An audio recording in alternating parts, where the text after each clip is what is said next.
We're coming to the close of the conference now, and this has been an epic event. And first and foremost, I'd like to thank everyone who made it possible. All the volunteers, all the speakers, the conference committee, which included, among other notable people, Mike Stoltz, the director of Mars Society Publicity, Susan Martin, Nicole Willett, Lucinda, and most especially Carrie Fay and Jim Burke. Jim Burke is the genius who made this vast participatory conference possible. And because it is a participatory conference, I want to thank all of you, the attendees. We have now reached 10,000 people have registered for this conference, and over 100,000 people have viewed one session or another. This is not only 10 times larger than the largest Mars Society conference in history. Okay, it is, if we include all the viewers that have watched it from around the world, it is 10 times larger than any space conference in history. This has been an epic event, and I think this is going to have impact on how scientific conferences are done from now on, because, you know, going to a conference has typically cost at least $1,000. $500 for the airplane ticket, several $100s for hotel rooms, $100, $200, $300 for registration, and sometimes twice those amounts. That, of course, has restricted participation. Now we have democratized this. We have had a conference which anyone in the world who wanted to attend could attend anywhere.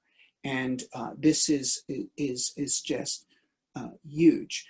And we're going to have to think seriously. I don't know whether we're going to have a teleconvention next year. Unfortunately, it looks like the COVID is likely to continue into next year, and so it is highly probable that we will have another teleconvention.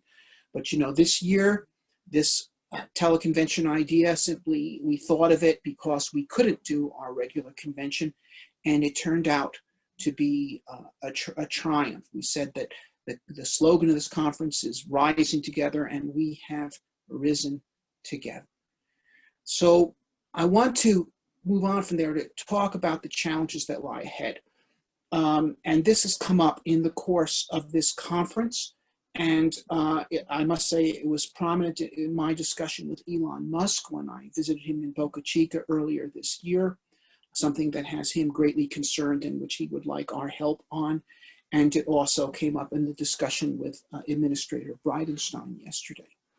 And this is this need to loosen the bonds of this thing that calls itself the Planetary Protection Program, but is really a bureaucracy and ignorance protection program.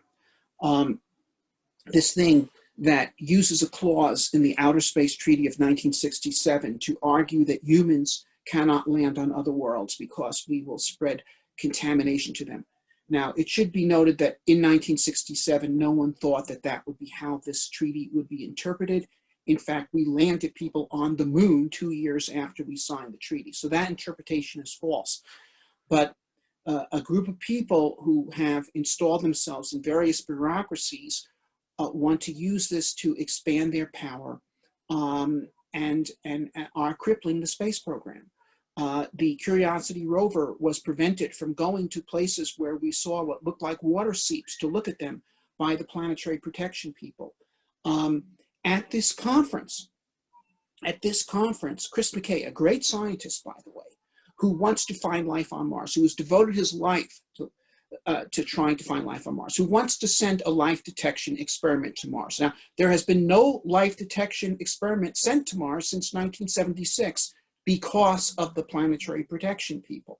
Okay, so he is forced to justify his life detection experiment, which is a scientific investigation to search for life on Mars, with the argument that it's going to be used to certify that there is no life on Mars, and so we can assure ourselves that we can send people to Mars because it is uninteresting. Now, of course, the real reason to send a life detection on Mars is not to not find life on Mars, but to find life on Mars, okay? And if we find life on Mars, that is exactly where we want to send people. People are the best scientists there is. That people are by far, I mean, maybe elsewhere in the universe there are better scientists, but in our solar system, people are the best scientists. And people are on Earth, which is why we know more about the Earth than any other planet.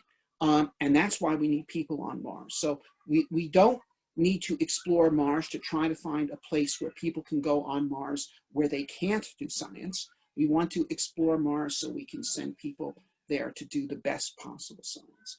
Okay, but the planetary protection people have so distorted and inverted the priorities here that they are a tremendous impediment. I heard another speaker say, well, the sample coming back from Mars, we either shouldn't do it or we should send it to the space station, when the whole point of doing a Mars sample return is to bring it to Earth so it can be examined in thousands of university laboratories with a multitude of instruments that are simply not available on the space station or on Mars rovers or anything of the kind.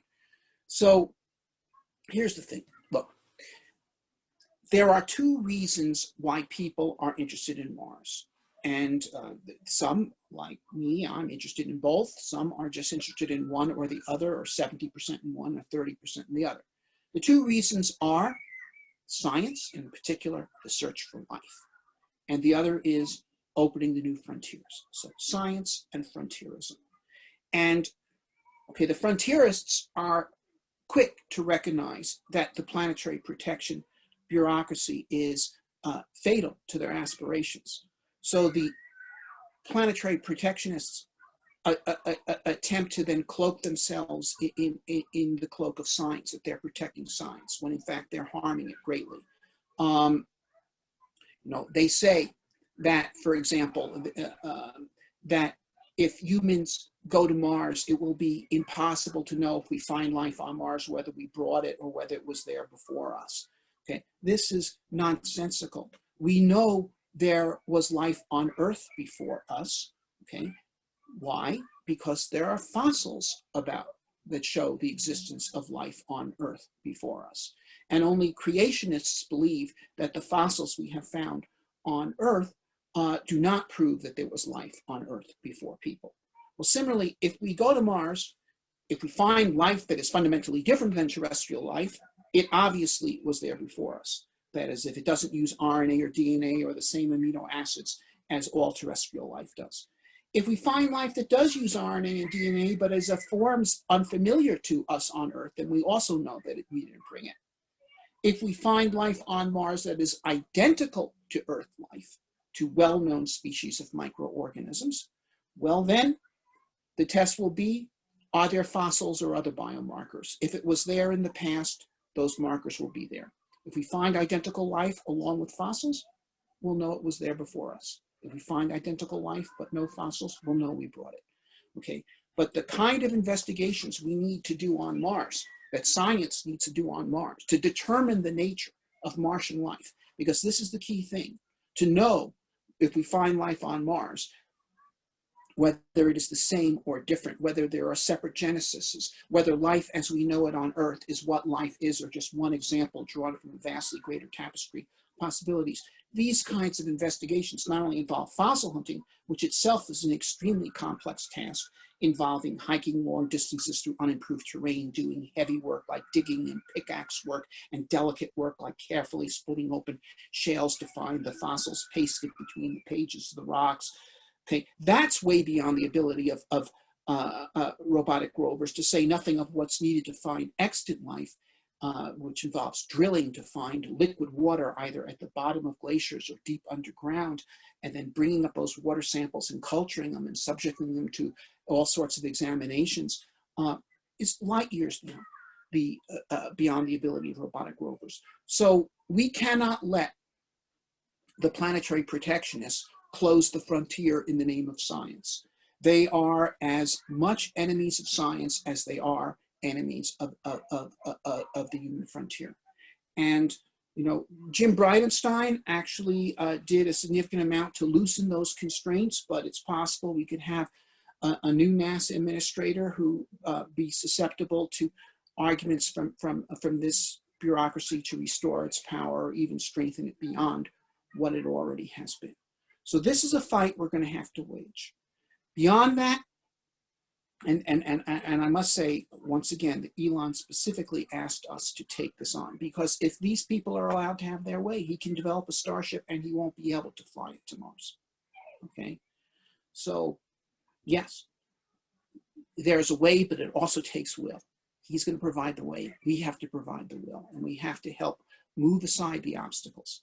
Furthermore, okay, the flux in space policy that is likely to occur in the near future provides an opportunity, okay, especially if Starship flies even to the stratosphere, let alone to orbit this year or next, okay, that will be a shot heard around the world. That will make it clear that humans to Mars is within reach if we decide to do it. Now, there's a number of systems that need to be developed beyond the Starship to make humans to Mars reality. There's all sorts of systems. Space nuclear reactors are needed on the surface of Mars to provide reliable power. Okay, that would be something very hard for SpaceX to develop because it involves the use of controlled materials. It needs government support, either government involvement or at least government cooperation and permission. Mars spacesuits, Mars rovers, and other vehicles, all sorts of things, bioregenerative life support systems, you name it. We need to use the example of SpaceX to say to the body politic, look, this is within our reach if we meet Musk halfway. Let's do that, okay? You know, one idea for Mars missions is Musk's idea, which is to use the Starship itself as a lander. But in my view, NASA itself should start developing a heavy lander. They've got SLS, mission useful for SLS to send a heavy lander on trans-Mars trajectories and land massive payloads on Mars. Expeditions of 30 rovers could go to Mars, fan out with all kinds of instruments, do all kinds of comprehensive science, but build a gas station on Mars. Okay, that's a mission that could be done. Because once again, NASA is working on ISRU technology. SpaceX is functioning on the flight system. Okay, we need to meet them halfway, and we can. So we have our work cut out for us. You know, there's a vision to be realized. It's now closer than ever. You know, there's 3 spacecraft on the way to Mars as we speak. We've heard about the mission, and we're going to start flying on Mars with the Ingenuity helicopter. And, you know, the word ingenuity, of course, is related to the word engineer and to the word Genesis. It's a beginning. It's the beginning of flying on Mars. It's the beginning of doing all kinds of new things on Mars. So this is our time. We're clearly a movement right now.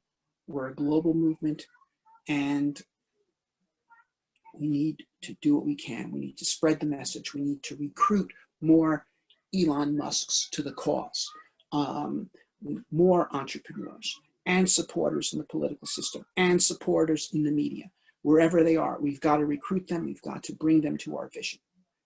And so finally, you know, we heard last night some songs, some sung by Bob McNally, some by Oscar Castellino. Music has the capability to inspire, to spread a message, to reach the heart. And so, in closing, I'd like to bring Bob McNally back to close the conference with a couple of songs. Thanks. Thank you, Robert. And my extreme congratulations to the entire Mars Society for an absolutely incredible human experience that this convention has been. It is clearly, you know, groundbreaking, and as Robert said, setting a pattern for conferences in the future, and you know, setting the groundwork for what will eventually be interplanetary conferences. And I just want to say one little word, which is, I think, for me, one of the real high points of the convention was Alan Stern's talk last night at the banquet, with the his you know, deep description of putting the New Horizons project together in only 4 years with 500 people dedicated, working, 7 days a week, 50, 60 hours a day, a week, to make that happen. And it's just an incredible example to me of the power of distributed ownership. And that's exactly what the Mars Society represents. And this song, On to Mars, is about all the challenges that humans have faced every single time they've gone through a barrier, every single time they've attempted to go where they couldn't go before. And I invite you all to sing along. The words to the chorus are on the screen here. And with no further ado,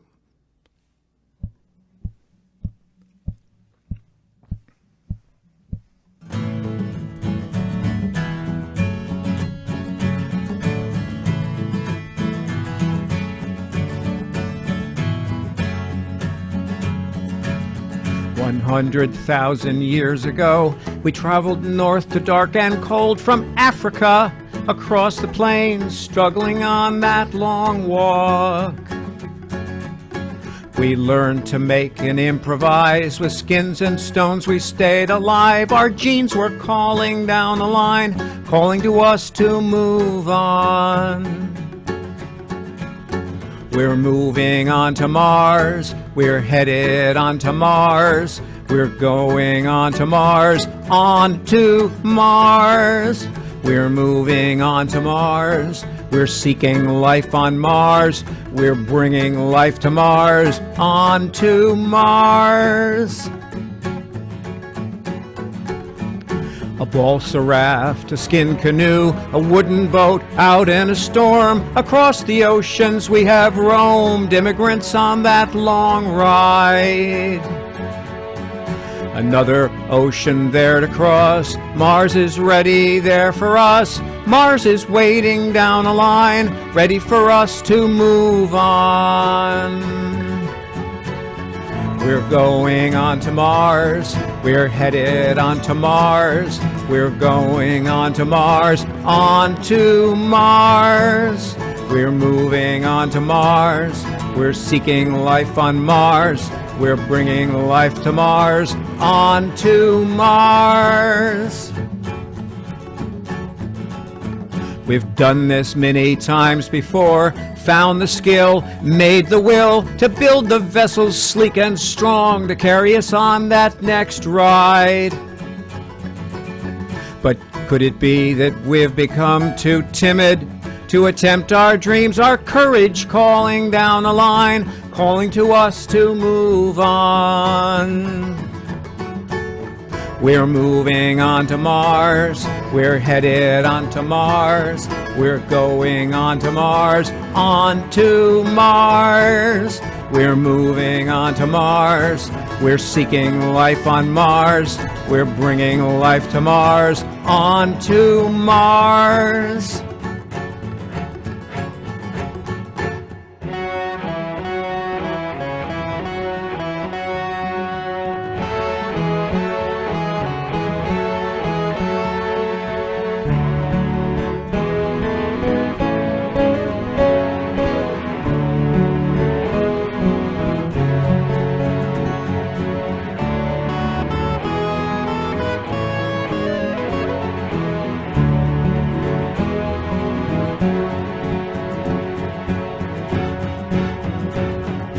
Now it's time for us to go. We're leaving on that midnight ship in smoke and rumble, flame and roar. Strap in for that high ride. Our courage brings us here once more to march with those who've gone before. Our children watching down a line, watching as we move on. Our courage leads us here to find a Martian home for humankind. Our children's children down the line, thanking us for moving on. Let's go. We're moving on to Mars. We're headed on to Mars. We're going on to Mars, on to Mars. We're moving on to Mars. We're seeking life on Mars. We're bringing life to Mars, on to Mars, on to Mars, On to Mars, join me. On to Mars, on to Mars. We're moving on to Mars. We're seeking life on Mars. We're bringing life to Mars. We're going on to Mars. On to Mars.